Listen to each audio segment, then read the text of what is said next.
आज आपण बघणार आहोत महाराष्ट्र शासनाचे लेक लाडकी योजना। तर ही योजना कोणासाठी आहे आणि याचं काय बेनिफिट आहे ते चला आता आपण या व्हिडिओमध्ये पाहूयात। महाराष्ट्र शासनाची लेक लाडकी योजना पिवळ्या आणि केशरी रेशन कार्ड धारकांसाठी कुटुंबातील मुलींच्या सक्षमीकरणासाठी आहे। या योजनेत 1 एप्रिल 2023 नंतर जन्मलेल्या मुलींना टप्प्याटप्प्याने एकूण 1,01,000 रुपयांची आर्थिक मदत मिळते, जी 18 वर्षानंतर पूर्ण होते। हे अनुदान जन्मापासून ते शिक्षणापर्यंत 5 हप्त्यांमध्ये थेट बँक खात्यात जमा केले जाते। लेक लाडकी योजनेचे टप्पे आणि त्याचे अनुदान वितरण। मुलगी जन्माच्या वेळेस 5,000 रुपये, इयत्ता पहिलीत गेल्यावर 6,000 रुपये, 6वीत गेल्यावर 7,000 रुपये आणि 11वीत गेल्यावर 8,000 रुपये। वय वर्ष 18 पूर्ण झाले की 75,000 रुपये।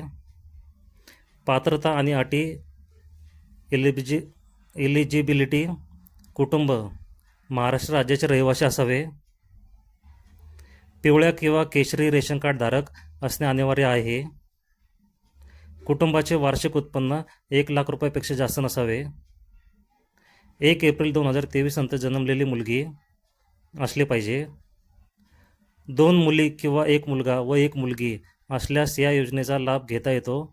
दुसऱ्या प्रसूतीच्या वेळी कुटुंब नियोजन प्रमाणपत्र आवश्यक आहे। त्यासाठी कोणते कोणते कागदपत्र लागतात? पहिलं रेशन कार्ड पिवळे किंवा केशरी, मुलीचे जन्माचा दाखला, पालकाचे उत्पन्नाचे प्रमाणपत्र, रहिवासी दाखला महाराष्ट्राचा, माता पिताचे आधार कार्ड, बँक पासबुक। अर्ज कसा करावा? अर्ज गावच्या अंगणवाडी सेविका, ग्रामपंचायत कार्यालय किंवा बाल विकास प्रकल्प अधिकारी यांच्याकडे ICDS करता येईल। टीप: ही योजना पूर्वीची माझी कन्या भाग्यश्री योजनेच्या सुधारित आवृत्ती आहे। डिस्क्लेमर: हा व्हिडिओ तुमच्या एज्युकेशनल पर्पजसाठी बनवला गेला आहे। तुम्ही जर या चॅनलवर पहिल्यांदा आला असाल तर चॅनलला लाईक, शेअर, सबस्क्राईब जरूर करा।